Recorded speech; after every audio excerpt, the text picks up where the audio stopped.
Vous voulez être heureux? Et si vous évitiez absolument les habitudes des gens malheureux? Ce serait déjà un bon début. Je vous partage 15 habitudes des gens malheureux dans cette vidéo.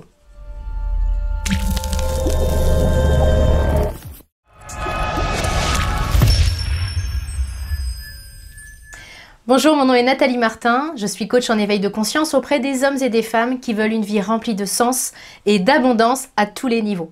Si c'est votre première visite ici sur ma chaîne, je vous invite à vous abonner pour avoir en priorité mes prochaines vidéos et également à télécharger mon coffret gratuit 3 clés pour redonner du sens à votre vie. Un point que nous avons, vous et moi, en commun, c'est que, a priori, nous voulons être heureux. Ce qui diffère entre chacun de nous, c'est le chemin que nous allons prendre et les moyens que nous allons mettre en œuvre pour atteindre ce niveau de bien-être que nous voulons tant. J'ai voulu, dans cette vidéo, regrouper les 15 habitudes qui sont vraiment hyper répandues et qu'adoptent les gens malheureux. Pour quelle raison est-ce que j'ai voulu faire cette espèce de condensé? Eh bien simplement parce que, à mon sens, la première étape du changement, c'est la prise de conscience. Dans les 15 habitudes que j'ai référencées et que je vais vous donner maintenant, bien très honnêtement, il y a quelques années, j'étais en plein dedans. Je les avais toutes, ces habitudes-là. Et c'est ce qui fait que ma vie ne ressemblait pas du tout, extérieurement certes, mais surtout intérieurement, parce que c'est ma transformation intérieure qui a été la plus importante ces dernières années. Eh bien, ma vie ne ressemblait pas du tout à la vie que j'ai aujourd'hui. Donc, je veux vous faire profiter de ça, simplement pour allumer des voyants, des petits signaux d'alerte. Alors, ce que je vais vous demander, lorsque je vais nommer et expliquer ces 15 habitudes des gens malheureux, eh bien, c'est simplement de regarder celles qui résonnent en vous et de regarder comment vous pourriez évoluer sur cette habitude-là. L'idée, c'est pas de vous taper dessus. L'idée, c'est pas de culpabiliser parce que vous avez telle ou telle habitude. Encore une fois, moi, j'avais les 15, donc on est à l'aise là-dessus. Mais c'est simplement, donc ne perdez pas d'énergie à culpabiliser, c'est de l'énergie perdue. C'est simplement d'accueillir en pleine conscience le fait que, ouais, sur ce point-là, sans doute que j'ai un peu de boulot et puis après ce sera l'idée de se mettre en marche. Je vous en parle à la fin de cette vidéo, mais je vous propose qu'on attaque tout de suite avec la première habitude des gens malheureux. Eh bien, c'est la critique.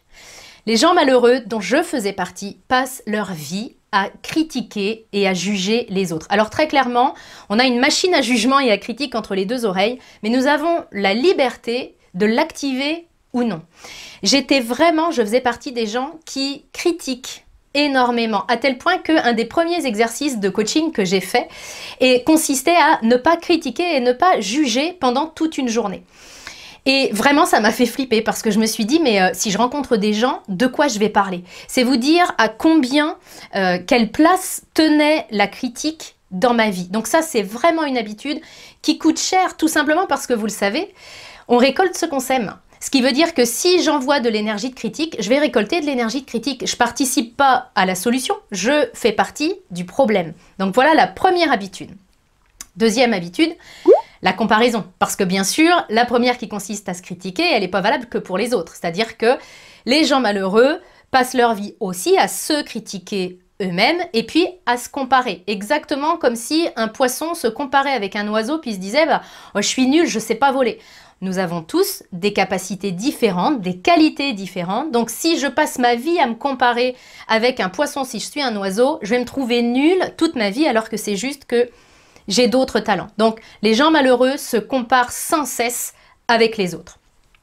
Troisième habitude, les gens malheureux écoutent leur peur.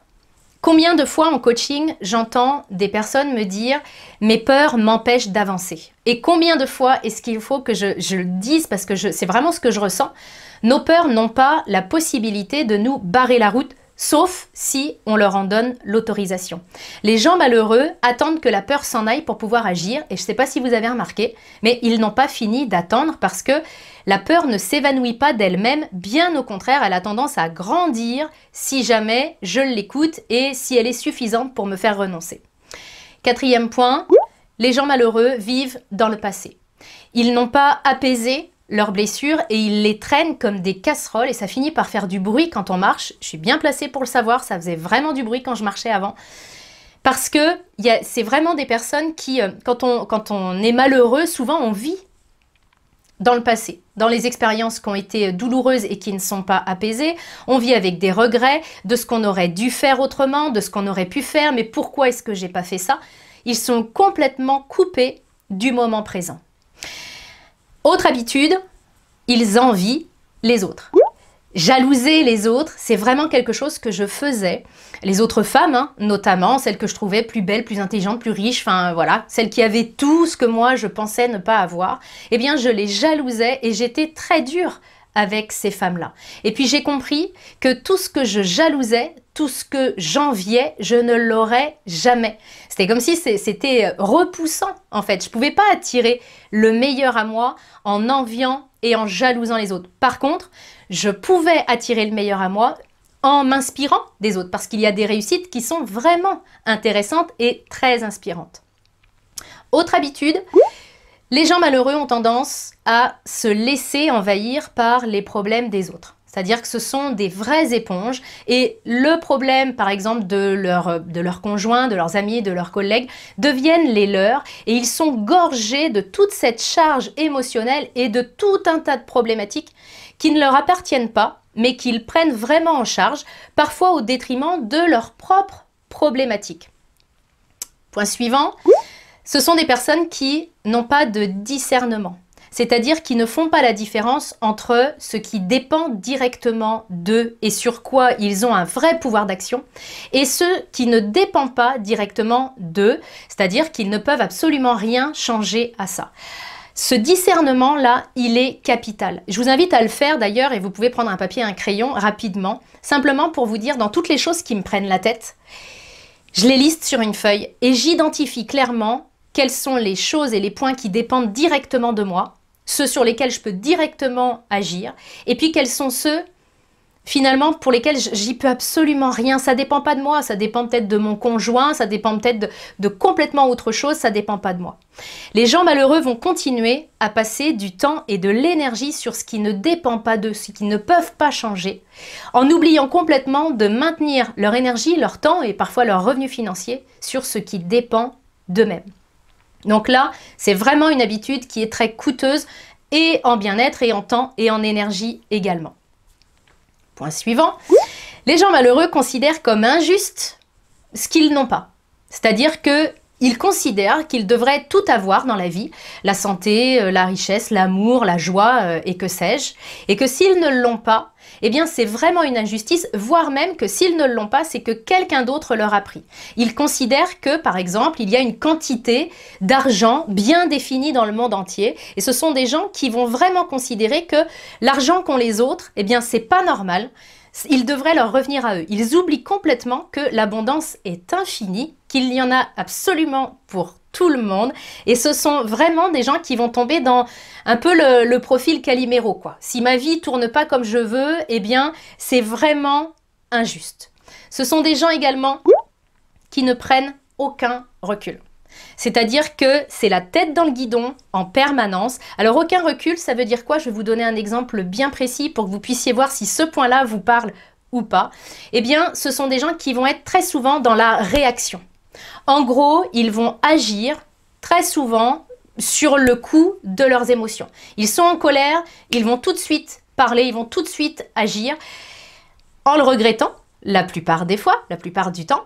Mais ça les a pas empêchés vraiment d'agir sur le coup de l'impulsion. Ils n'ont pas cette prise de recul, ils n'ont pas cette maîtrise de leurs émotions et ça leur coûte très très cher par moment. Les gens malheureux pensent beaucoup, réfléchissent beaucoup à ce qu'ils vont faire, à ce qu'ils pourraient faire, à ce qu'ils devraient faire, mais ils n'agissent pas. Si vous voulez rendre quelqu'un malheureux, mettez-le dans sa tête, dans l'inaction la plus totale, sans aucun projet, sans aucune réalisation personnelle. On est malheureux à cause de ça. Et les gens malheureux ne sont pas dans l'action, je parle d'action juste et alignée, hein, ok? Pas de n'importe quoi pourvu que ça bouge, je parle de l'action juste et alignée. Donc les gens malheureux réfléchissent à ce qu'ils pourraient faire et à ce qui pourrait se produire ou être, mais ne sont pas dans l'action. Les gens malheureux n'ont aucune connexion avec eux-mêmes. Puis je peux vous en parler encore une fois, je l'ai dit au début de cette vidéo, les 15, je les avais. Ben, celle-là, je l'avais particulièrement. Je fuyais la connexion avec moi. Je fuyais ma propre compagnie. Comment est-ce que vous pouvez savoir si vous êtes dans le cas où j'étais auparavant? Eh bien, ce sont des gens qui fuient les moments de silence. Il n'y a aucun silence autour d'eux. Moi, la première chose que je faisais en rentrant chez moi, c'était d'allumer la télé ou d'allumer la radio. Je voulais du bruit. Et ça, c'est flagrant. C'est-à-dire que ce bruit-là, il était fait pour me faire oublier que j'étais toute seule. C'est dire à quel point j'appréciais ma compagnie. Eh bien, les gens malheureux n'ont aucun rituel pour se connecter à eux. Donc, les rituels, ça peut être quoi? Ça peut être des moments de silence, des moments de contemplation, des marches en nature. Vraiment, les choses où je vais être connectée à moi et puis à plus grand que moi. Même chose pour la méditation, ça peut vraiment être un rituel qui est important, la pleine conscience. Il y a plein de choses qui font qu'aujourd'hui on peut avoir cette belle connexion avec nous. Les gens malheureux n'ont aucune connexion avec eux-mêmes. Ça peut être des gens qui sont très très connectés à la technologie, aux autres, mais qui ne sont pas connectés à eux-mêmes. On attaque les 5 dernières, si je ne me trompe pas, les 4 derniers. Les gens malheureux s'entourent de gens négatifs. Alors bizarrement, pour nos enfants, on fait attention à leur entourage. On espère qu'ils feront des bonnes rencontres, des rencontres qui vont les porter vers le haut. Puis pour nous, c'est comme si c'était moins grave.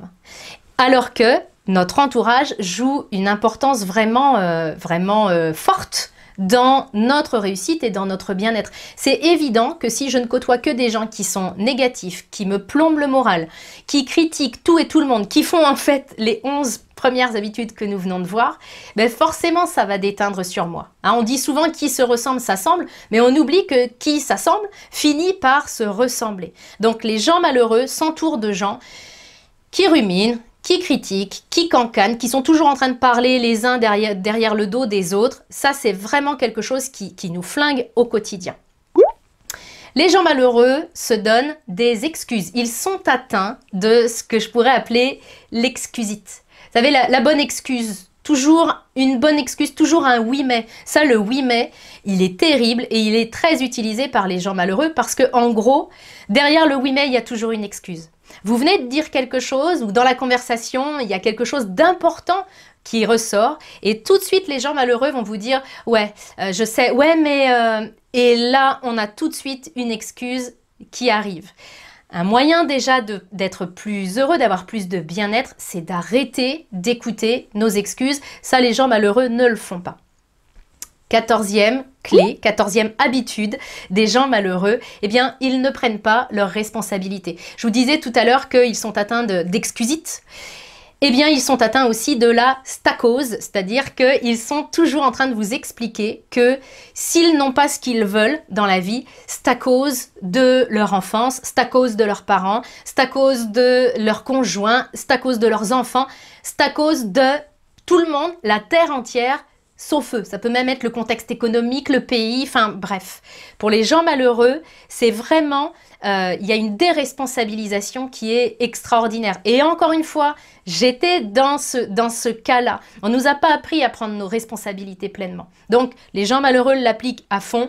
Ils ne sont pas responsables de grand-chose, si ce n'est parfois de leur réussite quand même. Mais quand ça commence à partir un petit peu en cacahuète, eh bien, c'est vraiment à cause de quelqu'un d'autre. Ils rentrent très facilement dans la victimisation et dans le rôle du pauvre petit moi, quoi. J'y peux rien, c'est pas de ma faute. Dernier point, eh bien, les gens malheureux, et ça c'est un point qui est important, ils ne font pas confiance ni dans les autres, ni en eux, ni à la vie. Il y a une méfiance qui est extraordinaire chez les gens malheureux. Il n'y a aucune conscience du fait que la vie soit juste magique, alors dans tous les sens du terme, hein. Magique dans le bon sens et magique aussi dans la souffrance qu'elle peut nous occasionner parfois, mais toujours pour notre mieux. Et c'est vraiment, ça c'est une chose dont ne sont pas conscients les gens malheureux. On le disait tout à l'heure, il n'y a pas de connexion à plus grand qu'eux-mêmes, donc il n'y a pas cette conscience et cette confiance dans la vie, et puis pas confiance dans les autres non plus. Ils ont des croyances en ce qui concerne le genre humain qui sont vraiment à se tirer une balle, quoi. Il y a tout un tas de critiques envers l'espèce humaine qui font qu'ils sont en vraie perte de confiance au niveau de la race humaine, justement. Je voulais vous partager ces 15 habitudes. Alors maintenant, je vais vous demander une chose. Simplement de les ressentir, vous avez dû les voir passer au fur et à mesure où je les ai dites. Simplement de les ressentir, de les accueillir. Vous pouvez nous partager dans les commentaires s'il y a une, deux, voire même plusieurs habitudes que vous avez, que vous cultivez, puis comment vous auriez envie d'évoluer sur ce sujet-là. Encore une fois, on est bien d'accord que nous sommes tous des êtres humains, on peut tous se retrouver à différents degrés et à différents moments de notre vie dans ces 15 habitudes-là. Le but du jeu, eh bien, c'est de nous alléger l'existence, de repérer ce sur quoi on peut avancer, et c'est pour ça que je voulais vous faire un petit peu cette checklist pour vous aider à avoir une vue hyper claire des habitudes que vous avez mises en place et qui sont peut-être, qui vous envoient en fait peut-être complètement à l'opposé de ce que vous voulez vraiment. Si vous voulez aller plus loin, vous pouvez télécharger mon coffret 3 clés pour redonner du sens à votre vie. Je vous mets le lien dans la description qui accompagne cette vidéo. Et si vous voulez m'aider à aider le plus de personnes possible, n'hésitez pas à liker la vidéo et à la partager. Je vous souhaite le meilleur, je vous retrouve très bientôt.